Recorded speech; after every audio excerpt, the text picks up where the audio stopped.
Hi, everyone. It's 3:30. I've been having very interesting tech issues today, so hopefully you guys can hear me.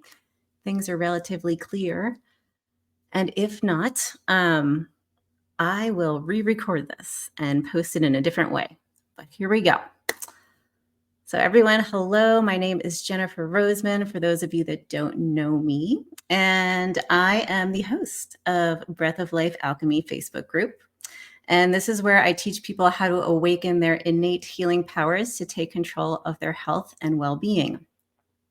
So a little bit of housekeeping before we officially begin. Hello, Facebook user. I'm using StreamYard, so I can't see if you guys comment. I can't tell who it is. That's also part of the housekeeping. If you chat, I don't know who you are, but I should be able to see you. So housekeeping. So today, before we go into the webinar, I want to say a few things. Kind of a warning, just kind of an invitation to be really gentle with yourself. So when I was first learning all about this, it felt a little exposing. And you'll probably know what I mean when I get going here with the presentation. But if at any point you feel like a little vulnerability creeping up, a little bit of activation in your own nervous system, and I'll teach you how to recognize that, I want you to take a break. Like I said, this will be recorded, and if tech issues don't allow that, I will re-record it. So you can come back to this at any time. And it's just an invitation to honor where you are. So before we begin, I would love to do a little somatic orientation process. So if you have the time and the space, go ahead and find the ground beneath you. So I'm going to close my eyes and do this. I invite you to do that with me. Again, if you're in a safe place, not doing anything active like driving or running or walking. So if you can close your eyes, close your eyes. If you need to keep them open, keep them open. And just tap in to the space beneath you. So if you're standing, you'll feel your feet on the floor.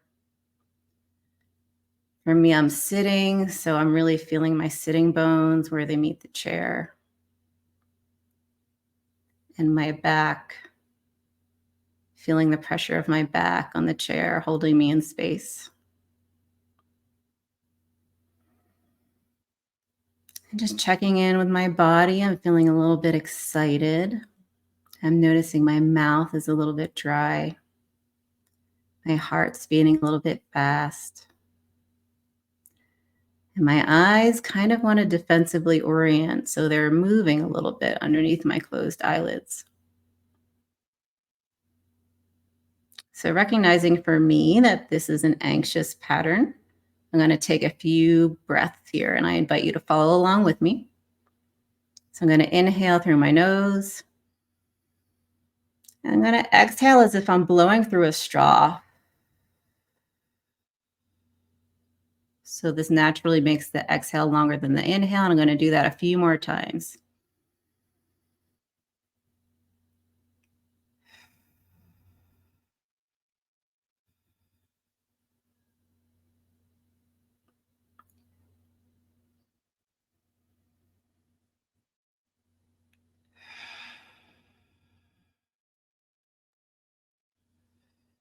As I do this, I feel my heartbeat slow. There's a warmth spreading across my chest, and I'm settling more into the present moment. So now if your eyes are closed, you can join me in opening your eyes and meeting me back here in this virtual space. Hello again. Okay. So we are going to begin with the presentation. Hopefully you can see my slides and they're not too blurry. So today's webinar is going to be an introduction to what I am calling Somatic Nervous System Resiliency training. This is a practice that I've been developing over the past 4 years for myself and for my clients. And why I felt the need to bring it to a wider audience, including even my current clients, is because There's some really helpful background, kind of technical, more scientific information that really helps you land this stuff more deeply in the body. And that's what this process is all about. How do we really embody a true sense of health and well-being? And how do we know when we're in alignment and when we're out of alignment? Also, you can say this as, how do you know when you're in integrity with yourself or out of integrity with yourself? Okay, so let's begin. So, what is it? Let's just start there. So we'll just go into some word detail here. So somatic, the root word is soma, and it just means the body of an organism, which we all have as mammals and as humans. And somatic basically just means a felt sense of the body.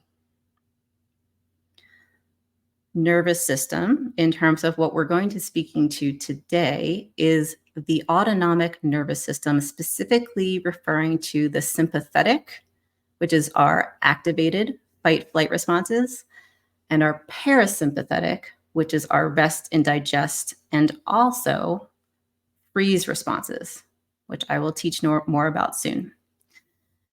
The resiliency aspect is the capacity to withstand or recover quickly from difficulties, which in this world we all need. I don't care where you're at in your life. We could all use a little help with this. And the purpose. Somatic nervous system resiliency training unwinds subconscious patterns of trauma that are stuck in the body, that are preventing us from healing so that we can move from a state of surviving to thriving. And some of you have asked this, so what is this approach based on? So here are some of the many things I've been studying over the past about 20 years of me trying to heal myself. So in terms of the scientifically studied theory, we have the top two that we'll dive in more deeply today, which is somatic experiencing, which was developed by Peter Levine, polyvagal theory, which was developed by Stephen Porges and taught in a more applicable framework by Deb Dana. So if you want to do your own research and get more info on this, research polyvagal theory and Deb Dana, and it will be much more digestible if you want to read more on your own. We're going to dip our baby pinky toe into internal family systems theory with Dick Schwartz. He created that. And then later on, we'll get into attachment theory with John Bowlby, understanding complex trauma, who I studied with Janina Fisher, epigenetics with our lovely Bruce Lipton, and then neuroscience, neuroplasticity. It's everywhere. It's kind of involved throughout all of these other aspects and practices. But if you want to look up what that means, you can do that. Neuroplasticity is basically the brain's ability to change. And if we can change our brains, we can change our nervous systems. And then some of the more esoterically studied practices that we'll be getting into throughout our time together in this virtual space, not today, but in the group, is yoga, meditation, breathwork, mindfulness, Chinese medicine and acupuncture theory, and Ayurvedic theory. And all of these things will be approached from a nervous system perspective. So all of the yoga, meditation, breathwork, mindfulness, et cetera, will be taught from that perspective. Again, it's just because I have found it so vital and transformational for my own self. And this is pretty much what we're doing here. Okay, moving on. Signs that trauma is stuck in the body. So you may want to just take a look at this screen and just see if any of these stand out for you. For me, some of the signs that I still notice when my system is heightened is that I will get a hypersensitivity of the senses for sure. So especially my sense of smell will get really heightened. My ability to detect chemicals will be off the charts. So I'll be like really sensitive in that area. And then also sounds will get really intense. And taste too, I'll taste things more aggressively. So just take a look over here. You'll notice that chronic pain, autoimmunity, and chronic illness is about in the center. Digestive troubles, very, very common. Chronic fatigue, brain fog, anxiety, depression, healthy relationship troubles, migraines and headaches. We'll get into why these things are impacted by the nervous system really soon. Okay, so how do things get stuck in the body? So there are 4 different types of trauma. What we're most used to thinking about when we think of trauma is the first one, which is acute trauma or shock trauma.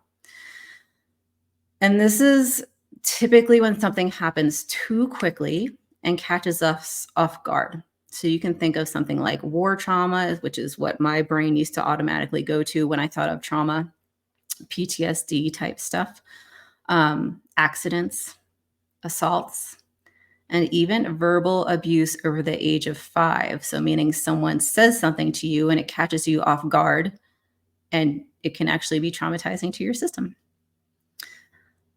The next one is medical trauma. And this can occur with routine or critical medical procedures. It can happen when you're under anesthesia. It can happen with near-death experiences, also known as NDEs. And it can also happen with drugged or unconscious experiences. So let's say you, for some reason, pass out, you fall and hit your head, your body can actually store that trauma.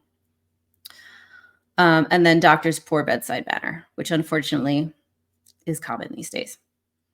But they're under a lot of stress too. Let's acknowledge that. Thank you, doctors and nurses. We love you. Keep doing what you're doing.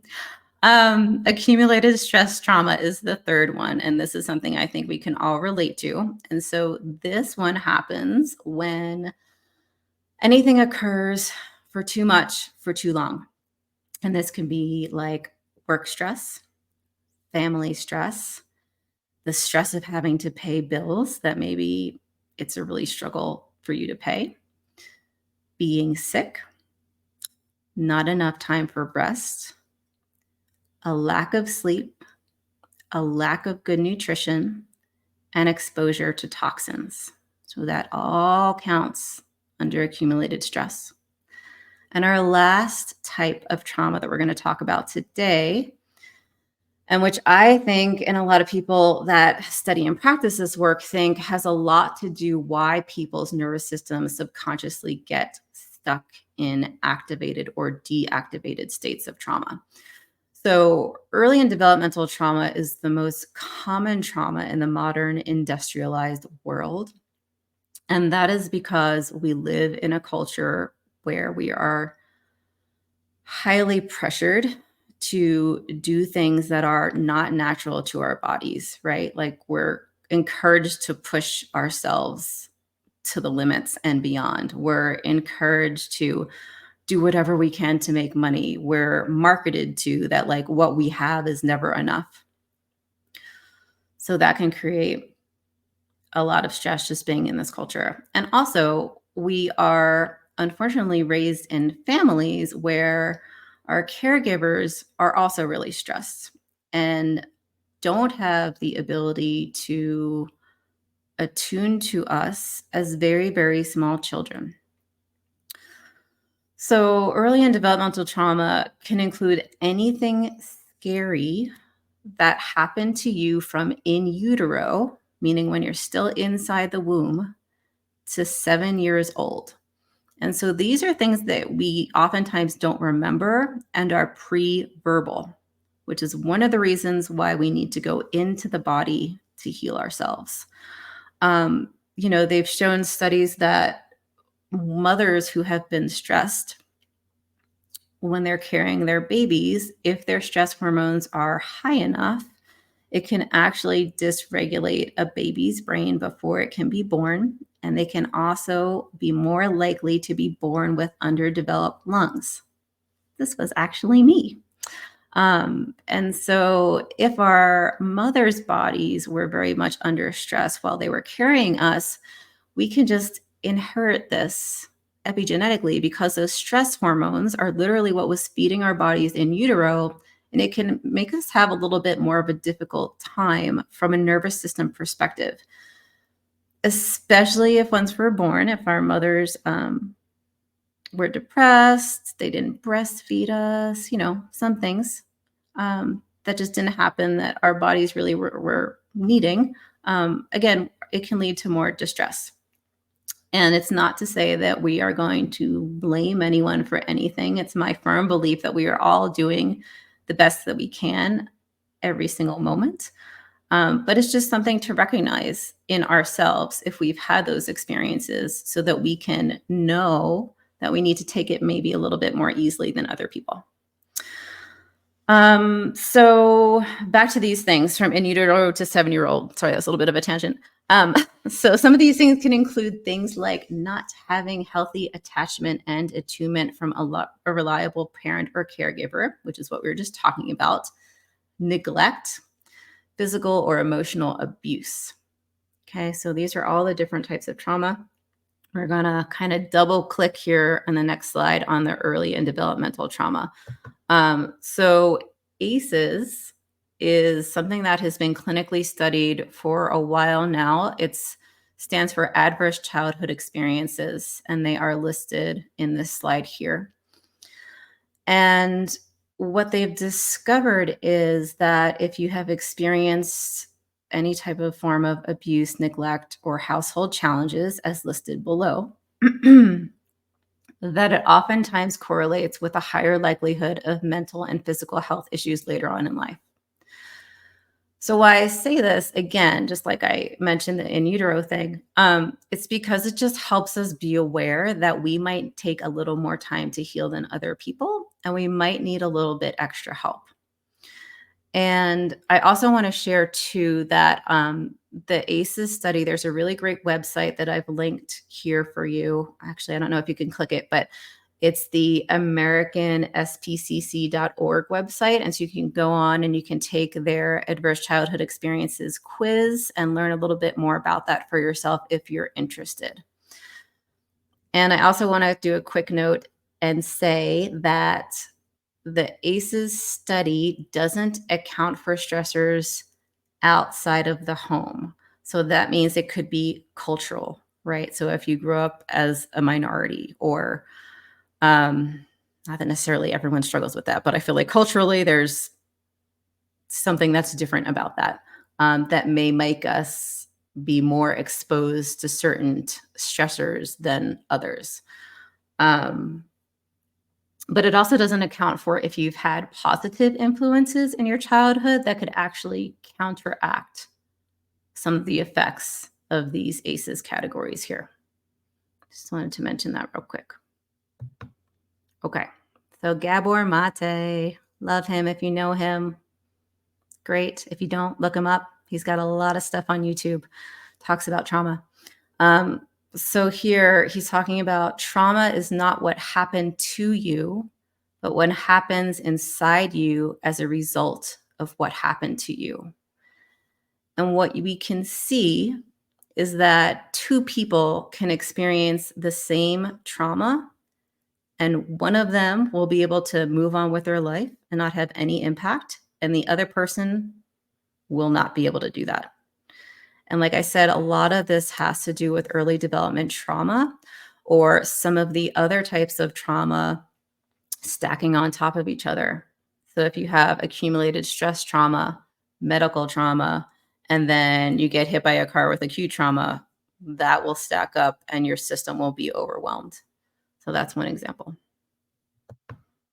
Okay, so window of tolerance. So this is kind of what I was just talking about. So each of us are inherently born with a nervous system window of tolerance.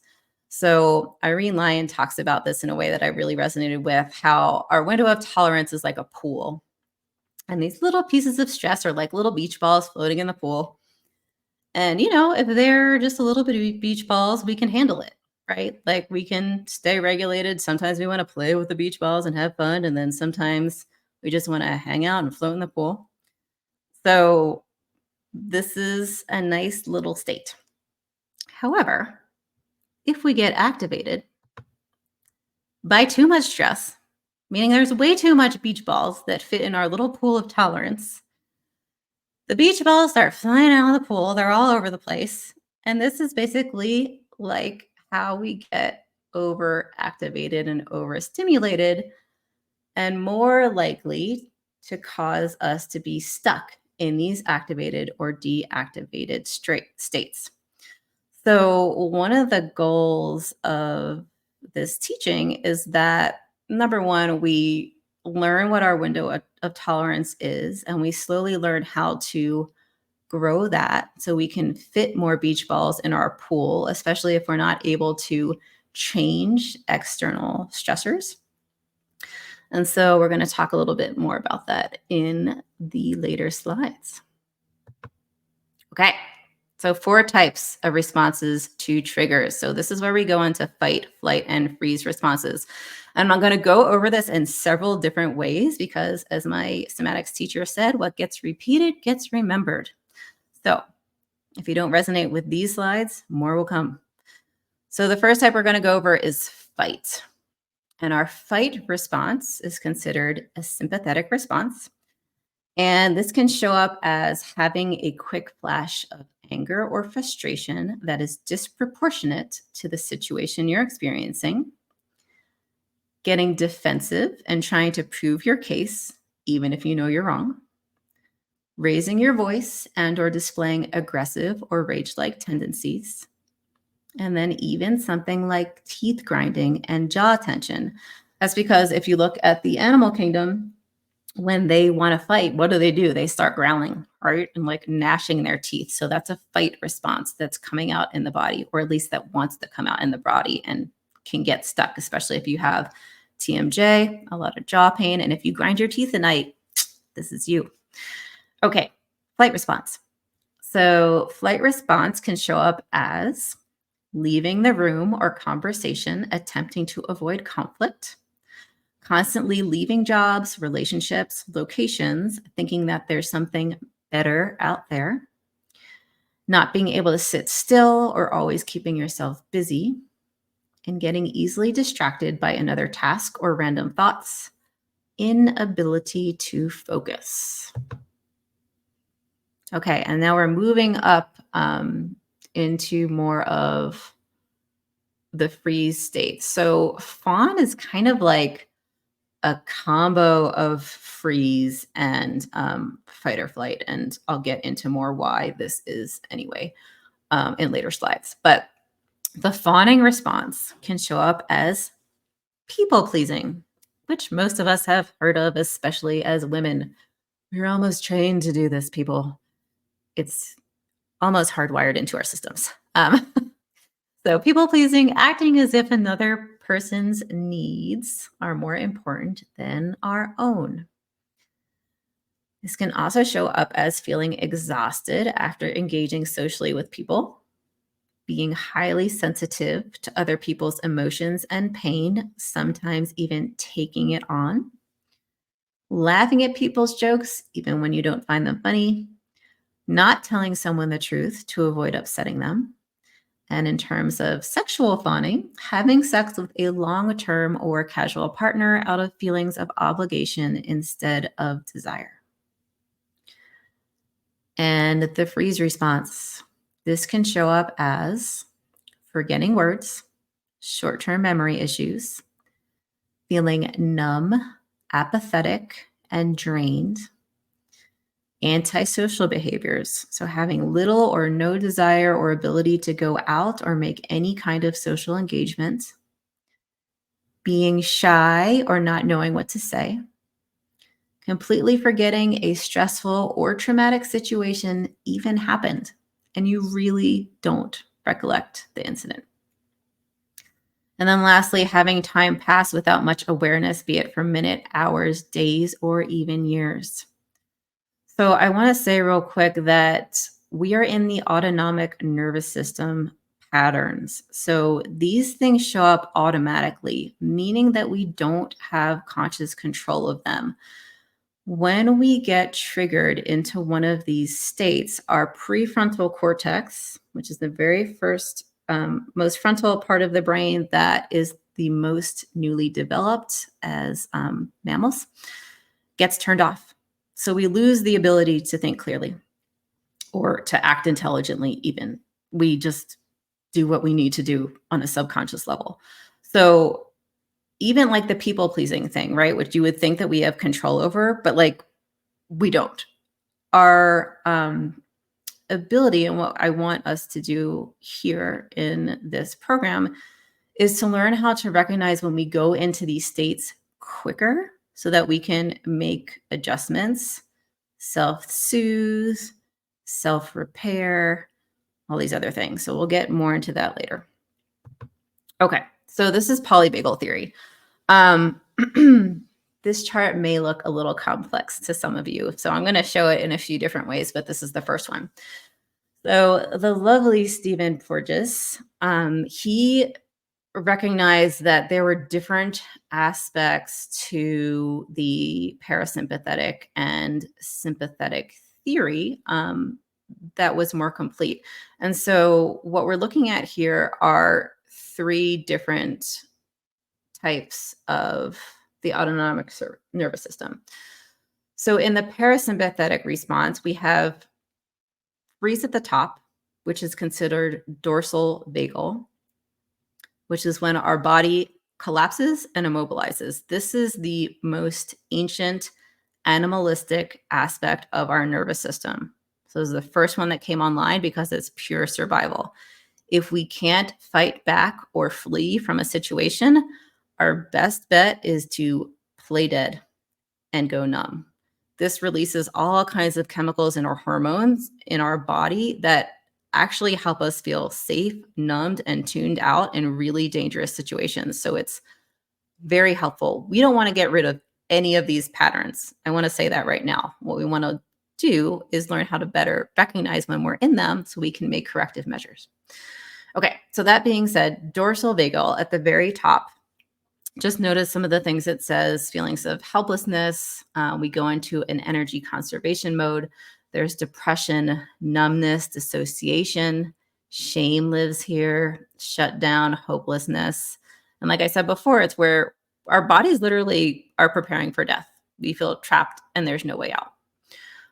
If you look all the way to the right, you'll see some more scientific studies about what happens when we're actually in these states. So when we're in a dorsal vagal state, it increases our fuel storage and insulin activity, endorphins that help numb and raise the pain threshold, right? Because if you're about to be eaten by a tiger or a bear, you don't want to feel it, right? This is very helpful.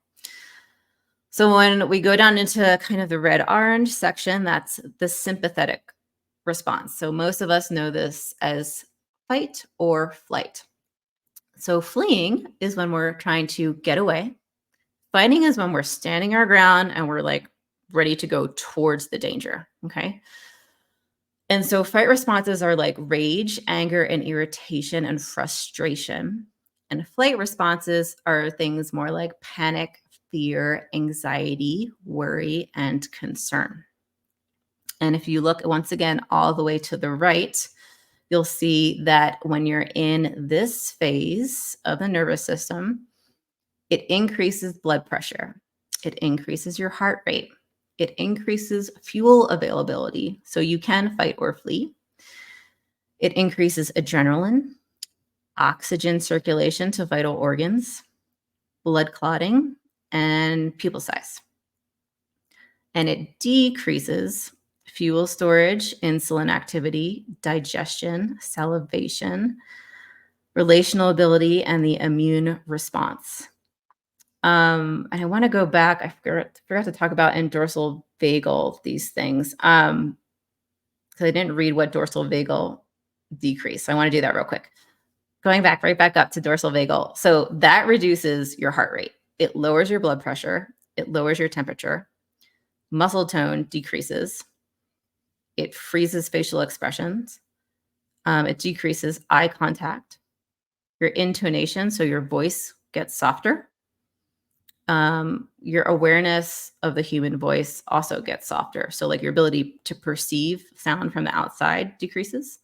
Social behavior decreases, sexual responses decrease, and also your immune response decreases again. So, this is where if we're talking something about chronic illness, we're often really vacillating between fight flight responses and freeze responses. We're going up and down on a high level of alert and freeze all the time. So no wonder our immune systems can't respond properly because we're too activated. We can't calm down enough for the immune system to really know what's going on, act appropriately, and begin to actually heal our bodies. So going down to the very bottom portion, the green portion, that is a ventral vagal state. And this is where we are in social engagement. We experience connection, safety. We're oriented to our surrounding environment. And we also experience things like joy, groundedness. We're in the present moment. We can be curious and open and compassionate and mindful. So again, this is a part of the parasympathetic nervous system. So just recognize that both ventral vagal and dorsal vagal are parts of the parasympathetic nervous system response. It's just that dorsal vagal is more of an emergency brake state. So going back to ventral vagal, when we're in this state, this is our rest and digest portion of our nervous system. We have increased digestion, intestinal mobility. So, for those of you that have chronic constipation, it's a good sign that you're not often in ventral vagal. We have resistance to infection. Our immune response increases appropriately. We can rest and recuperate. And our circulation to non vital organs, the skin and the extremities, can increase. We also have oxytocin increasing, which is kind of like our happy, we want to love on everyone and be in community. That's what that hormone does. And it decreases our defensive responses. So we're less likely to react defensively when we're in this state of the nervous system. And I want to point out too, these squiggly lines. What does this mean? So ideally, if you see this little wave pattern that goes between the green section and the orange section, the little tiny one, this is ideally how we want our nervous system to run. Again, it's not like we're going to always avoid fight, flight, or freeze responses. Like this is hardwired into our nervous system. These things serve a purpose. We don't want to not feel these things. But if we want to experience ways of activation and deactivation, even throughout the day, because even small amounts of activation, we engage with play. It increases sexual response and our ability to orgasm, which who doesn't like that, right? Like we want to be able to do these things, playing and orgasming, great things. So the problem is that when we are never or hardly ever in ventral vagal, we're just always existing in this bigger wave between fight, flight, and freeze states. And we're never really coming back down to a ventral vagal state. All right, so now we get to talk about this in a different way. So this is still polyvagal theory, but this goes in to a little bit more details about the types of behavioral response states in these different phases. So if you look all the way to the right of the screen where it says, I am, I can, I must, I hurt, I can't, this basically is showing you that we want to move from these different states, spiraling upwards to a very activated state, and then back downwards to ventral vagal. So this is where a little bit of internal family systems theory comes in, because they talk about the concept of the self, which this is this kind of inherent part that we're born with that we always have. We never lose it, regardless of how much trauma, how much stress, how much disease, how much pain, it's always there. And so in internal family systems, this is considered the self, if you want to call it the soul, the essence, the core self, the highest self. This is what we're talking about. And this is a state of I am. Like you are just being, you're not doing.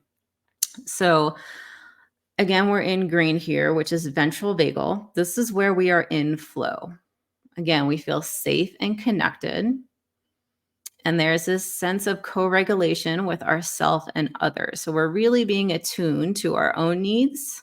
And also with that attunement, we can be more attuned to others' needs and give and receive equally and healthily. So when we're in this aspect of the self, which is where we are really thriving, we can be in a mindful state.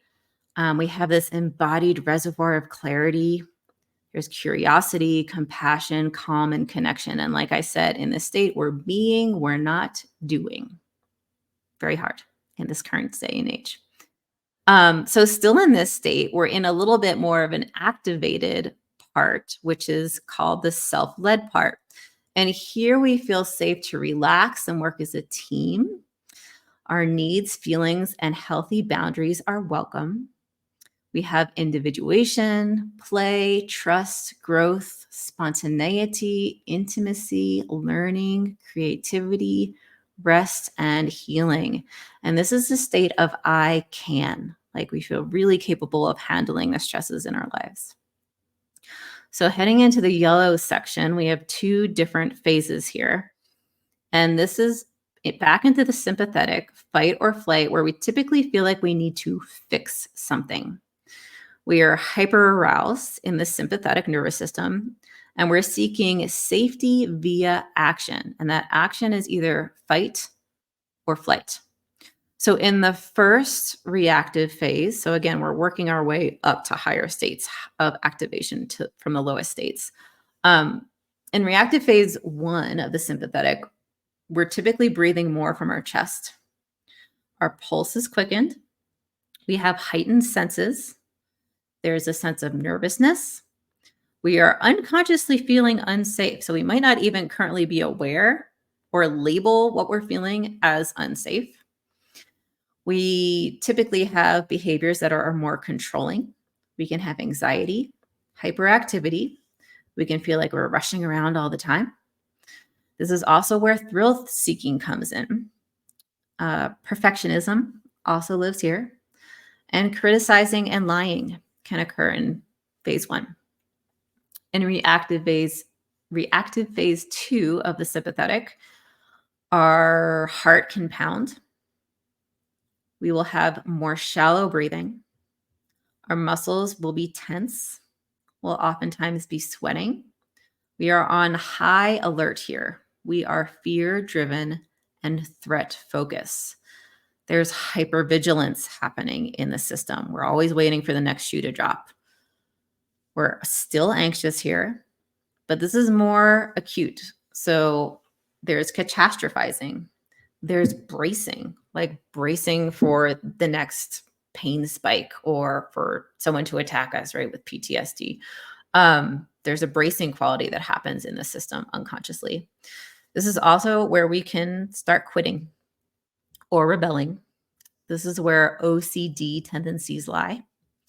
This is also where activity addictions lie.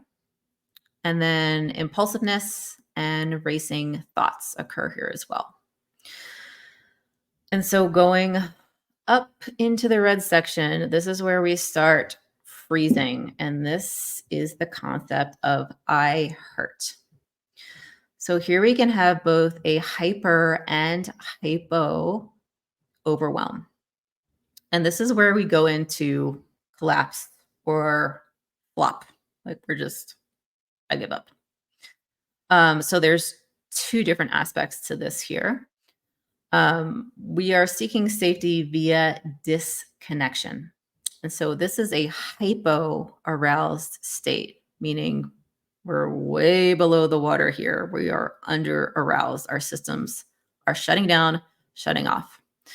So in this is where our fawn responses lie, also known as submit here. That's in the red section. And this can look like depression, appeasing or fawning, people pleasing, resignation, withdrawal, obedience, zoning out, and numbing addictions. And then in a collapse state, We can experience things like chronic fatigue, depersonalization, fainting, narcolepsy, migraines, and seeking oblivion or death. So, pretty extreme. We are clearly not thriving. We are purely surviving here. Okay, so I'm going to, again, this looks like the same slide, but it's different because I want to talk a little bit about the mind worldview states when we're in these areas of the nervous system. And again, a lot of times these are subconscious. So we don't really know that we are feeling this way about the world around us. So if we start again in the thrive section, which is the ventral vagal state, our rest and digest state of the parasympathetic nervous system. For the self, this feels like we see the world as a peaceful sanctuary where safety prevails and harmony exists. In the self-led part of Thrive, you see the world as a place of opportunity where challenges are manageable and engagement with tasks is fluid. So moving into the survive phases, the first one we're going to hit is fight or flight, where we try to fix things in order to survive. Again, we're seeking safety via action. So for reactive phase 1, you may see the world as a challenge of demanding tasks, incessant change, and pressure to constantly adapt. And in reactive phase 2, you may see the world as an unpredictable battlefield filled with threats and chaos.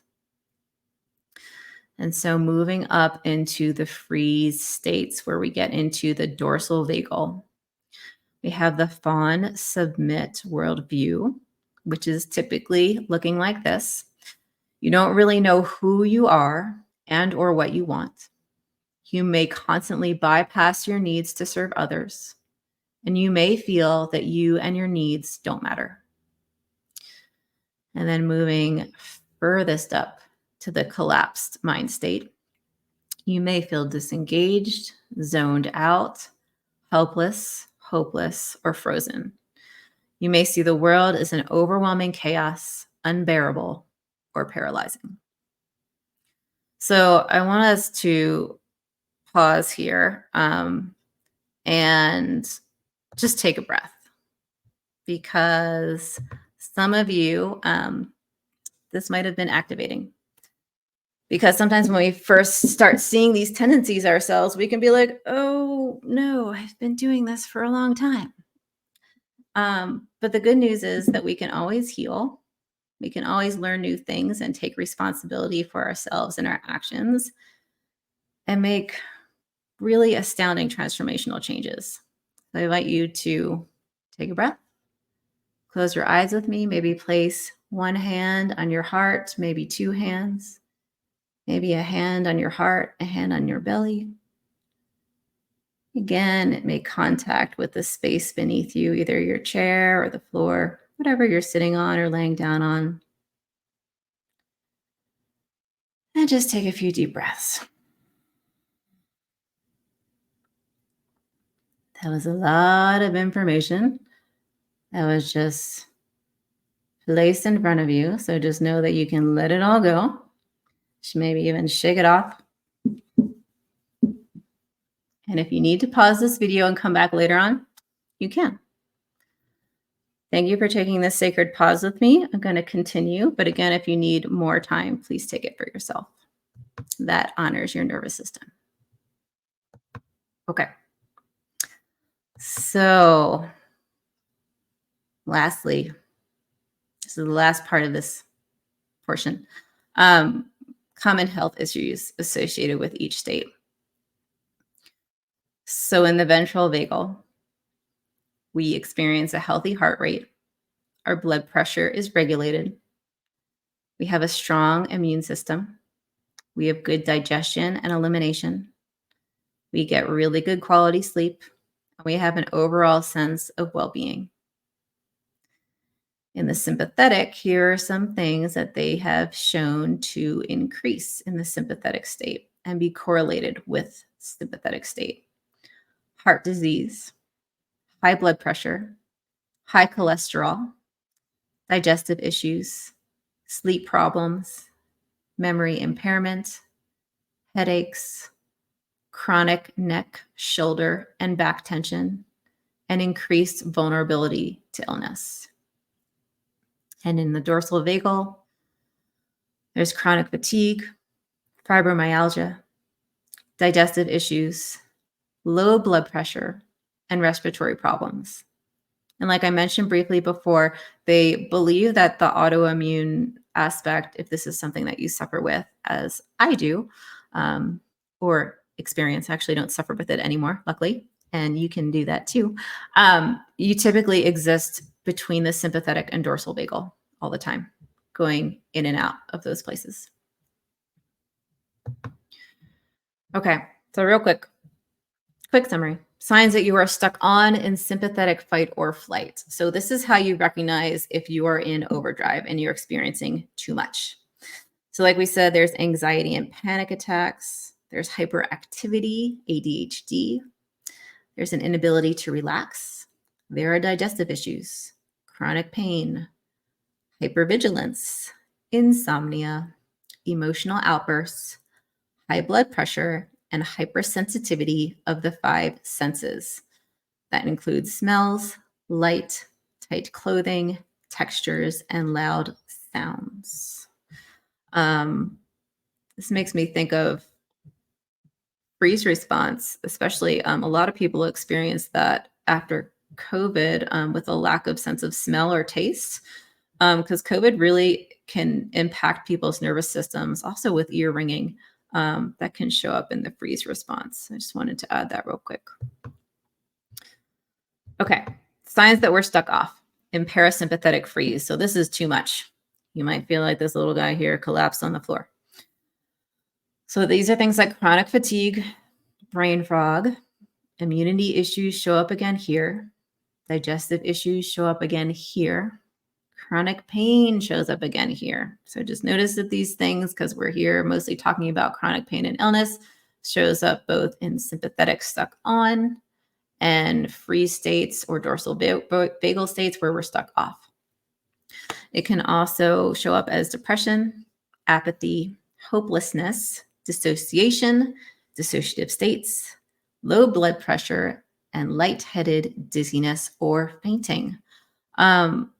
I also want to add cystitis to this list. It was so interesting when I was doing a deep dive into psychology, that there's actually a dissociative kind of quiz that psychologists give to people or ask questions. And one of them was cystitis, that your bladder actually starts contracting and freezing. And so you can get hypersensitivity of the bladder, or you can't pee. This happened to me. I didn't mean to make that rhyme. Sorry about that.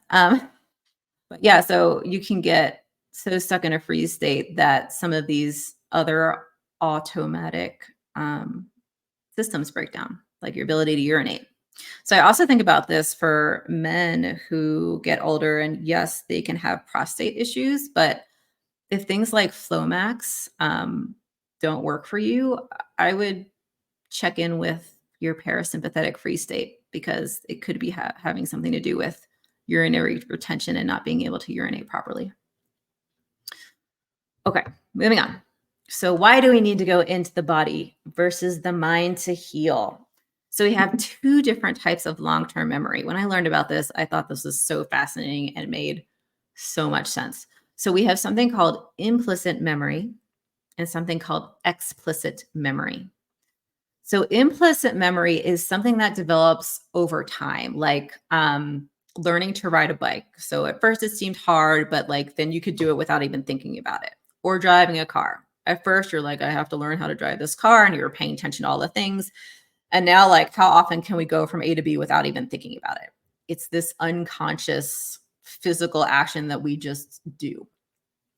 So implicit memory is unconsciously retrieved. So we don't need to think about it to do it.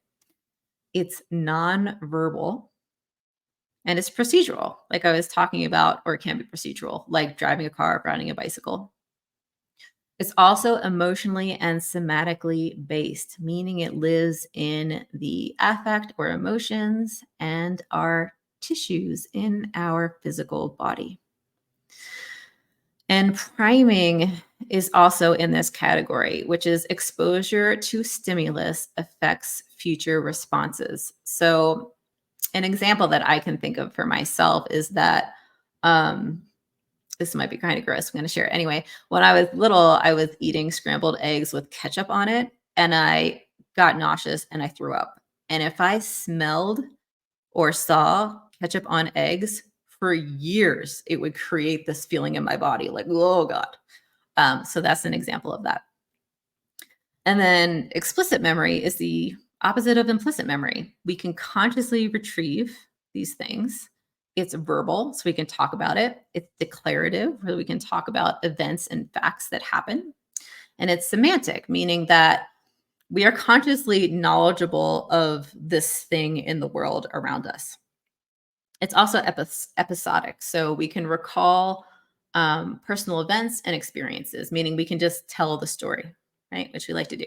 Tell the stories all day of what our minds are thinking, but not what our bodies are feeling, unfortunately. But we'll learn how to do that through this process. How we go into the body to heal. We're finally here, people. We've made it through the intensity of polyvagal theory. And this is where the sunshine comes out and we get to learn how the heck do we help calm our nervous systems down. So the practice of somatic awareness, again, which is largely based off of Peter Levin's work with somatic experiencing, means that we go into the body to heal through the 5 channels of awareness, and they're listed here. So sensation, in somatic equals felt sense of the body. But when I talk about sensation here, I'm talking about what sensations are you noticing? So is it buzzy? Is it still? Is it hot? Is it cold? Is it light? Is it heavy? Those types of sensations. Imagination is basically like, can you picture it? If I am thinking about my precious kitty that died recently, what do I see? In my mind's eye, I actually see purple flashing across my forehead, my third eye. So I'm seeing it as this like purple band that's a little bit translucent. So that's what I'm picturing in my mind when I think about that. That's imagination. Behavior is something that the body does. So that's like sweating, shivering, coughing, yawning, sighing, but it's also patterns of tension. So jaw tension, neck tension, shoulder tension, tension really anywhere in the body. Behaviors like if we talk, we'll go like this, or if we describe something, we'll maybe like move our hands or shake our head. It can also be soothing things like putting our hand on our heart and gently rocking from side to side to help soothe ourselves. So that's behavior. And then affect just equals emotion. So what emotions are we feeling? And then meaning is the last one, because meaning is basically what our mind makes of all of this stuff that's happening. And meaning doesn't even need to come on board to heal. We don't need to remember traumatic events to heal. We don't even need to talk about them. We just need to go into the felt sense of the body and release some of these stuck energies in the nervous system through these 5 channels of awareness. And if meaning comes from that, which oftentimes it does, it's from a totally different place. It's like the subconscious finally shining its light on the mind and being like, this is what's been happening the whole time. Now I understand. Now I can do something about it. Thank you, body, for showing the mind the way. Okay. So this is the 5 channels of awareness. And ideally, in order to have a balanced nervous system, we should be able to experience all 5 channels of awareness when we're talking about a situation, especially in terms of our healing. And what is often true in somatic awareness techniques, if you're doing self-guided or on your own, It's a little bit more difficult at first, but you'll learn it eventually. But especially when I'm doing this with other people, there are oftentimes channels of awareness totally missing from what they're experiencing. So some people may have like really strong affect or emotion, and their mind will like go and be like, this means this and this means that, but they won't be able to sense anything. They won't be able to imagine anything. And they might not even be able to notice like behaviors in their bodies. So you can have different strengths in awareness of these channels. And oftentimes what we can do is tap into the ones that are weaker or not fully online. And that will create, I don't want to say better releases, but um, stronger disentanglement of the subconscious nervous system patterns that are stuck in fight, flight, or freeze. So the power of titration, somatics and somatic awareness techniques, somatic experiencing is all about titration. And this is how we keep ourselves safe while doing this work. A lot of us, especially me, we're like, let's go hard. Let's do this thing. I want to unwind all my stuff all at once. But that is not safe for our nervous systems. And our nervous systems are actually addicted to doing that. That's actually a fight or flight response. We're like, actually, it's fight. We're like, let's get into this stuff. But that is not advised, because then if you imagine our beach balls in the pool, we typically go outside of our window of tolerance, and we can actually trigger more stuckness or a deepening uh, hold in activation or deactivated states. Now, don't worry if you feel like you're doing this work and you've gone further than maybe you should have. Once you learn it, it's easier to get yourself out of these states, regardless of what happens.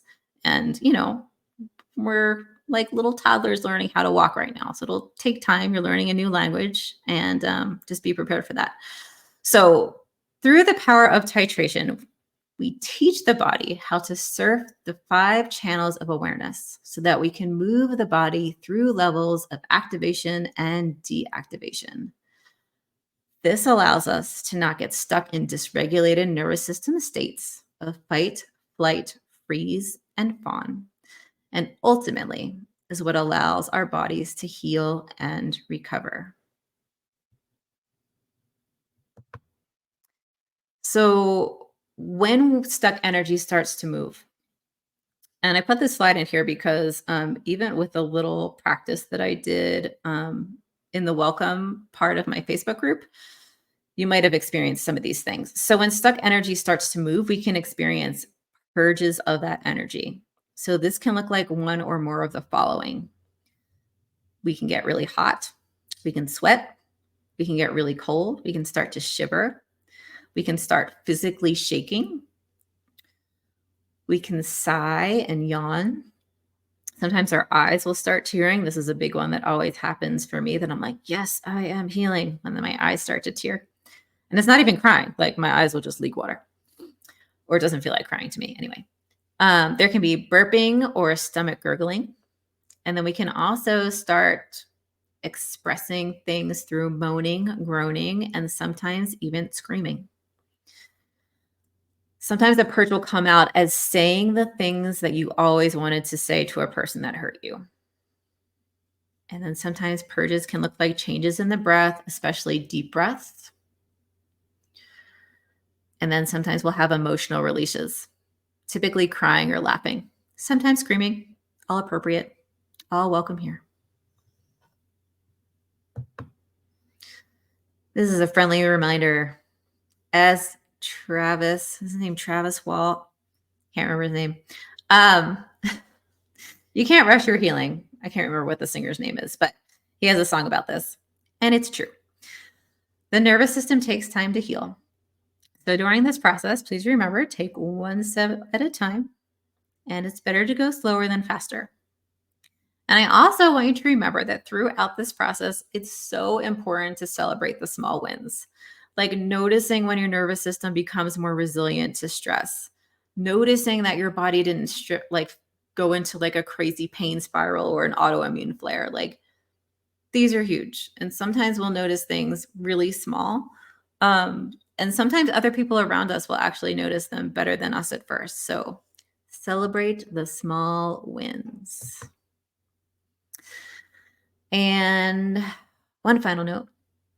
Awarenesses that can come through somatic inquiry practices need to be implemented and integrated into our daily lives, meaning it's not just about purging the energy. We got to figure out how we actually integrate this stuff and make changes. So it's all about, now that I know X, whatever that is, about myself, I am empowered to make different choices in my life in order to create new lived experiences, both internally in my body and externally in the world around me. That is what change is all about. And the power to heal has been inside you all along. Let's unlock it and set you free. Oh my gosh. I'm so excited to be here with you all, and that you all are willing to be courageous and curious and try something new. I know it can sometimes feel overwhelming and humbling at first, but I'm here with you and happy to be your mentor, your support, happy to answer any questions that you might have. And take care of yourselves. Again, if this session was a little triggering, a little activating, orient. Maybe we should do that together real quick. Let's orient one more time together. But if you need to take care of any bathroom needs or liquid needs, do that. So one last time, if you're in a place to close your eyes, you can do so. Again, connect with the chair beneath you, or if you're standing, the feet on the floor. Just feel all points of contact with whatever is supporting you.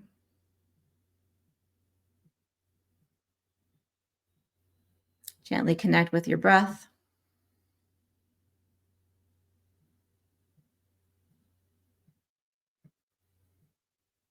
On your next inhalation, maybe stretch your arms up over your head. Wiggle your fingers and your toes. Do a little shake, open your eyes. And look around the room, orient. Look from side to side. Up and down. And away back behind you. Welcome back to Present Space and Time. Farewell. I will see you soon.